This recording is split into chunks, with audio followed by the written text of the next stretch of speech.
Você realmente acreditava que não existiriam traidores dentro do governo mundial? Desde o salto temporal, Trafalgar Law já havia alertado Luffy de que, no Novo Mundo, traições são praticamente inevitáveis. E ao longo da história, vimos isso acontecer inúmeras vezes. Apu, Kanjuro, York, Teach... todos provaram que ninguém está acima da ambição. Mas existe uma pergunta ainda mais interessante. Será que até Imu está livre de ser traído? Muitas teorias apontaram Shamrock, alguns cavaleiros sagrados e até mesmo Jupiter como possíveis traidores. Porém, na minha visão, o verdadeiro inimigo escondido ao lado de Imu é outro. Figarland Garling. E neste vídeo eu vou mostrar todas as pistas que Eiichiro Oda espalhou desde a primeira aparição desse personagem. Os Gorosei passaram séculos servindo Imu sem demonstrar qualquer hesitação. Eles sempre obedeceram cada ordem sem questionar absolutamente nada. À primeira vista, parecem seguidores perfeitos. Só que na prática, as coisas nunca aconteceram exatamente como Imu queria. Shanks conseguiu entrar e sair de Mary Joyce praticamente sem encontrar resistência. Saturn falhou na missão de destruir Emmet, o lendário robô gigante, contrariando diretamente as ordens de Imu. E o próprio Garling acabou se tornando pai depois de retornar de uma missão. Dificilmente isso fazia parte dos planos de Imu, principalmente quando esse filho acabaria crescendo e se transformando em uma das maiores ameaças ao governo mundial. Tudo isso mostra que Imu não controla cada detalhe como muitos imaginam. Como já expliquei em outro vídeo, Imu consegue observar e controlar aqueles marcados pelo abismo apenas quando existe proximidade suficiente. Fora de Mary Joyce, essa ligação enfraquece bastante. A prova disso é que Imu sequer conseguiu descobrir quem matou Harold. Até a morte de Saturn, os 5 anciões pareciam completamente leais. Porém, depois desse acontecimento, tudo mudou. Figarland Garling assumiu a vaga deixada por Saturn e passou a fazer parte dos Gorosei. E existe um detalhe que chama muita atenção. Oda colocou Garling entre os 12 personagens mais importantes da história. Nenhum dos outros Gorosei apareceu nesse painel. Apenas Garling. Isso não pode ser uma coincidência. Se Oda decidiu destacar somente ele, certamente existe um motivo muito maior por trás disso.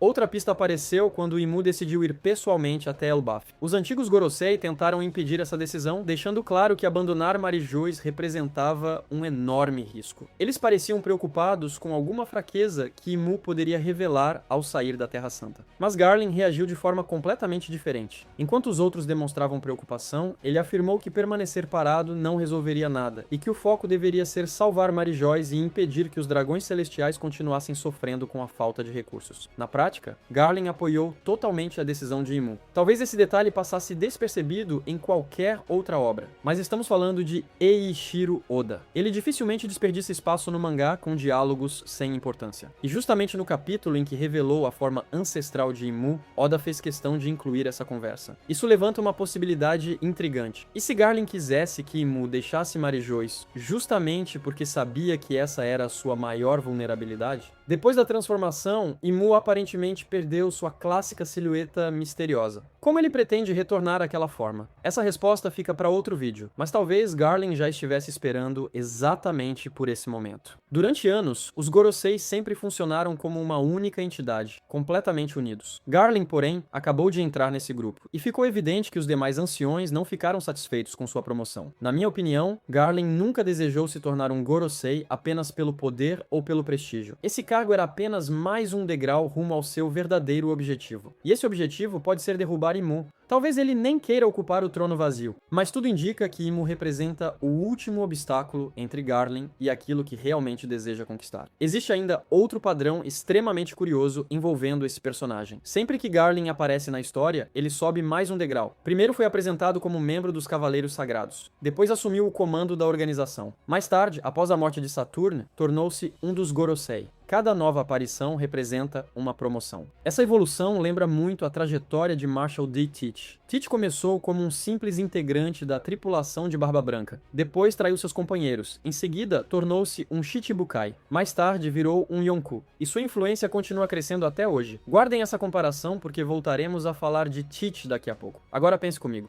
Por que Oda dedicaria tanto tempo mostrando a ascensão de Garling se tornar um Gorosei fosse o ponto final de sua história? Isso simplesmente não faz sentido, ainda mais quando lembramos que ele foi colocado entre os 12 personagens centrais de toda a obra. Além disso, Garling sempre foi retratado como alguém extremamente cruel, frio, ambicioso e obcecado por poder. Foi ele quem executou São Miosgard sem demonstrar qualquer arrependimento, eliminando um dragão celestial da própria linhagem. E isso nos leva a outro padrão interessante. Cada família de dragões celestiais parece possuir uma característica muito própria. A família Don Quixote, por exemplo, demonstra muito mais empatia pelas pessoas comuns. Eles não enxergam todos como simples insetos. Já a família Rosward representa exatamente o extremo oposto, sendo constantemente retratada como a mais arrogante e desprezível entre os dragões celestiais. A família Manmeyer também possui uma característica marcante, principalmente por causa de seus olhos extremamente peculiares. Mas quando chegamos à família Figarland, surge um padrão completamente diferente. Tudo indica que seus integrantes estão destinados a entrar em conflito com o próprio sangue. Shanks já enfrenta diretamente Imu e todo o governo mundial. Mesmo sendo um dos 4 imperadores, ele continua recebendo um tratamento completamente diferente de qualquer outro pirata. Enquanto isso, a chegada de Shamrock deu origem a diversas teorias ligando os dois irmãos aos lobos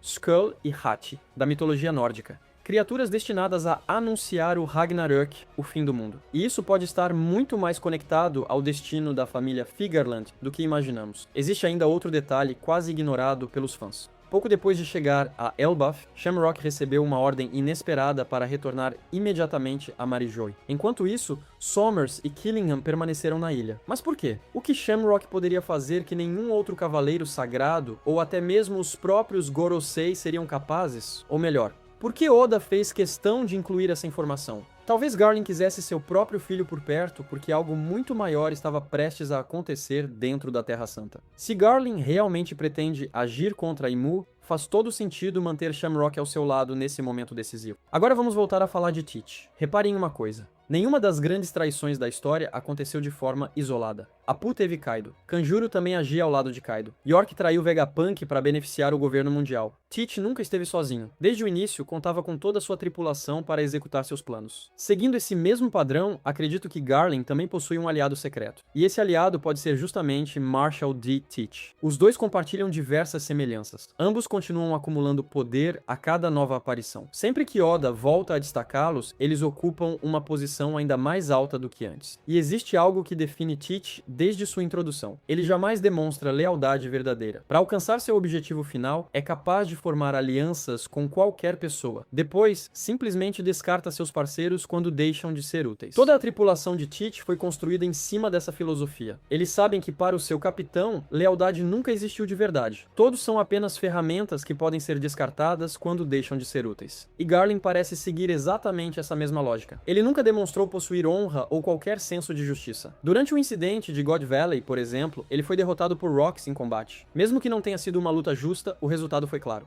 Só depois, quando Rox já não tinha mais condições de reagir, Garland apareceu para dar o golpe final. Foi justamente esse ato que lhe rendeu o famoso título de campeão de God Valley. E essa atitude lembra muito o que Marshall D. Teach fez em Marineford. Teach quase nunca enfrenta seus inimigos de frente quando existe um caminho mais fácil. Ele prefere esperar o momento ideal, deixar que outros façam o trabalho pesado e atacar apenas quando a vitória já está praticamente garantida. Se esse realmente é seu jeito de agir, faz todo sentido imaginar que ele também tentaria conquistar aliados dentro de Mary Joyce. Mas a teoria não existe apenas porque Garland e Teach possuem trajetórias parecidas. Na verdade, acredito que os dois já estejam trabalhando juntos há muito tempo. E talvez Oda tenha deixado essa pista quase 100 capítulos atrás. Quando os piratas do Barba Negra chegaram à ilha Egghead, eles sabiam exatamente o que encontrariam. Eles já esperavam a presença de Saturn. Mas como isso seria possível? Depois dos acontecimentos em Wano, Teach não seguiu para todas as ilhas. Ele encontrou o Trafalgar Law por acaso na ilha Winner. Poderia ter sido Luffy, poderia ter sido Kid. Teach simplesmente atacaria qualquer um deles para roubar os Road Poneglyphs. Como ele mesmo afirmou, também pretendia vender a Akuma no Mi de Law caso conseguisse derrotá-lo. Se tivesse encontrado Luffy ou Kid, faria exatamente a mesma coisa. Ou seja, o encontro com Law foi fruto das circunstâncias. Mas a missão de Katarina Devon e Van Augur em Egghead foi completamente diferente. Ela tinha um alvo específico, Saturn. Assim que Katarina Devon tocou em Saturn para copiar sua aparência, ela e Van Augur disseram imediatamente que a missão estava concluída. Eles não tentaram capturar Vegapunk, não procuraram Robin, não demonstraram qualquer interesse em Luffy, muito menos em qualquer outra pessoa presente na ilha. Isso é extremamente estranho. Eles estavam no lugar mais avançado tecnologicamente de todo o mundo, cercados pelas maiores invenções já criadas. Mesmo assim, ignoraram absolutamente tudo. O único objetivo era Saturn. Mas por quê? Não faz sentido imaginar que Katarina Devon simplesmente pisaria em Mary Joyce, disfarçada de Saturn e conseguiria enganar todos os guardas ou até mesmo os próprios Gorosei. Além disso, Saturn já está morto. Narrativamente, essa explicação também não parece funcionar. Então, será que Teach precisava especificamente da aparência de Saturn por causa da marca do abismo? Mas existe outro problema. Nem mesmo Rox demonstrava conhecer os poderes ligados ao abismo ou a técnica conhecida como Domi Reverse. Toda essa situação levanta duas perguntas fundamentais. A primeira delas é simples. Como Teach descobriu que Saturn iria para Egghead?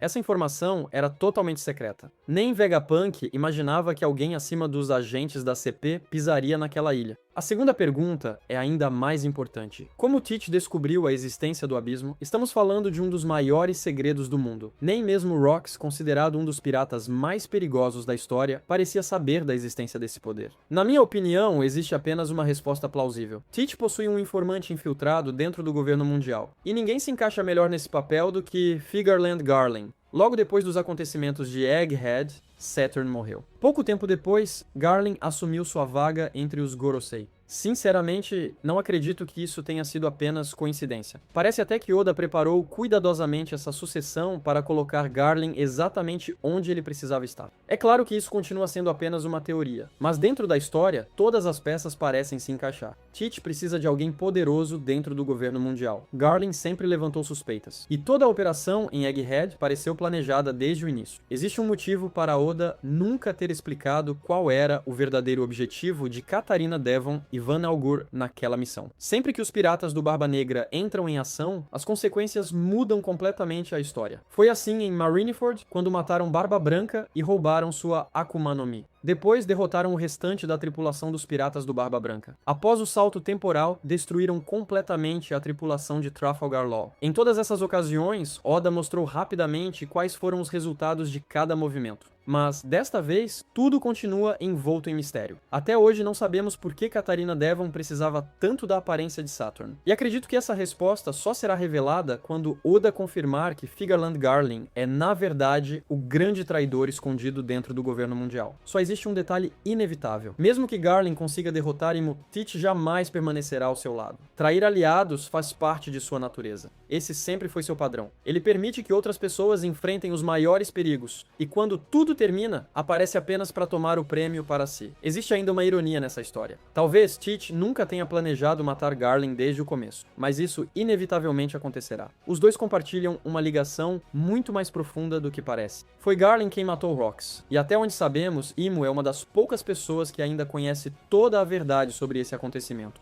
Imu e alguns cavaleiros sagrados sabem exatamente como Rox morreu. Se essa verdade vier à tona no final da história, tenho poucas dúvidas de que Teach eliminará Garling pessoalmente, porque o sonho de Marshall D. Teach não é apenas dominar o mundo, ele também carrega o desejo de vingar seu próprio pai. Se isso realmente for confirmado por Oda, então seus maiores inimigos serão justamente Imu e Figarland Garling. Mesmo assim, continuo acreditando que o último grande adversário de Luffy será o próprio Barba Negra. Se Luffy nasceu para mudar o destino do mundo e reescrever a verdadeira história do século perdido, Teach também mudará a história, só que por um caminho completamente diferente. Ele nunca foi apenas mais um vilão qualquer. Oda apresentou esse personagem há mais de 2 décadas, e desde então vem construindo cuidadosamente sua ascensão. Seria muito estranho eliminar Teach, antes que ele alcançasse seu verdadeiro sonho. Como ele próprio disse, os sonhos nunca morrem. E se Teach realmente está destinado a transformar a história, talvez ele também consiga derrubar Imu. Assim como Imu um dia tomou o poder de Davy Jones. Rox chamava Imu de Rei Rato. Isso sugere que Imu jamais conquistou seu lugar pela força ou pela honra. Tudo indica que ele chegou ao topo através da traição. E, ironicamente, Teach faria exatamente a mesma coisa. Ele jamais enfrentaria Imu em uma batalha justa. Esperaria o momento perfeito. Usaria Garling como peça principal do plano. E atacaria apenas quando Imu estivesse completamente vulnerável. Por isso, para mim, uma aliança secreta entre Figarland Garling e Marshall D. Teach faz muito sentido. Agora, quero saber a sua opinião. Você acredita que Garling realmente pode estar traindo Imu? Ou existe outro personagem escondendo esse segredo?